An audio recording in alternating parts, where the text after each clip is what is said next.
အားလုံးပဲမင်္ဂလာပါရှင်ဒီနေ့ဘာထူးလဲစီစဉ်မှာတော့မန္တလေးမှာအငိမ့်စားပေါမောက်ခဒေါက်တာထွေးထွေးကိုအိမ်ချမ်းမြေလိုက်လံပြသမယ်လို့ပြောကဂျိုင်းနက်တက်ဖြတ်ပြီးလက်ဝတ်လက်စားနဲ့ပိုင်ဆိုင်မှုတွေကိုလူရက်သွားတဲ့အကြောင်းကိုပြောပြပေးပါမယ်ဧပြီလ25ရက်နေ့နေ့လယ်လောက်ကအငိမ့်စားတတဗေဒဌာနပေါမောက်ခဒေါက်တာထွေးထွေးကိုတူမနေထိုင်ရမဟာအောင်မြင်မြို့နယ်က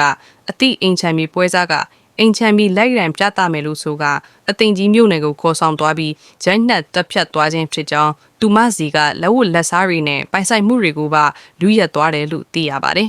။ပမောက်ကဆီယာမာကြီးကိုအိမ်ပွဲစားကဂျိုင်းနက်တက်ဖြတ်သွားတဲ့သတင်းကြားလိုက်က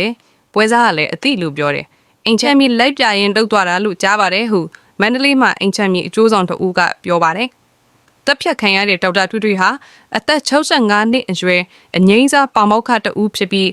တူးတဲ့နေခိုင်သူထစ်ကြောင်းဧပြီလ28ရက်နေ့တောင်အင်းမြောက်အင်းတုတ်တန်တွင်တကြူ BCV ဖြစ်ကြောင်းကျူးလွန်တဲ့တရက်ခန့်ကိုဖမ်းမိခြင်းမရှိသေးကြောင်းသိရှိရပါတယ်။အခုတည်းကတော့တရက်ခန့်မိတယ်လို့မကြားရသေးပါဘူးလို့မန္တလေးမှာအင်ချမ်းမြေအကျိုးဆောင်ကပြောပါတယ်။မန္တလေးမှာမလျင်လွတ်ခတ်ပြီးနောက်ညအချိန်တွေမှာတကိုးတွေတောင်းချမ်းကြကြောင်းနေ့အချိန်တွေမှာလည်းအိမ်တွေအတွင်းကိုအလစ်တုပ်ခြင်းဓာတ်တိုင်ချင်းချောက်လူရက်ချင်းအပါအဝင်ရာဇဝတ်မှုကင်းများစွာဖြစ်ပွားလျက်ရှိကြောင်းကိုလည်းသိရပါတယ်။အခုလိုမျိုးမငြိမ်မသက်ဖြစ်နေရတဲ့အခြေအနေတွေနဲ့ပတ်သက်ပြီးပြည်သက်ကြီးရောဘာပြောချင်လဲဆိုတာကွန်မန့်မှာရေးခဲ့ပါဦးနော်။ဗီဒီယိုလေးကိုအဆုံးထိကြည့်ပေးခဲ့တဲ့အတွက်အားလုံးကိုကျေးဇူးတင်ပါတယ်။ channel လေးကို subscribe လုပ်ထားဖို့လည်းမမေ့ပါနဲ့ဘူးနော်။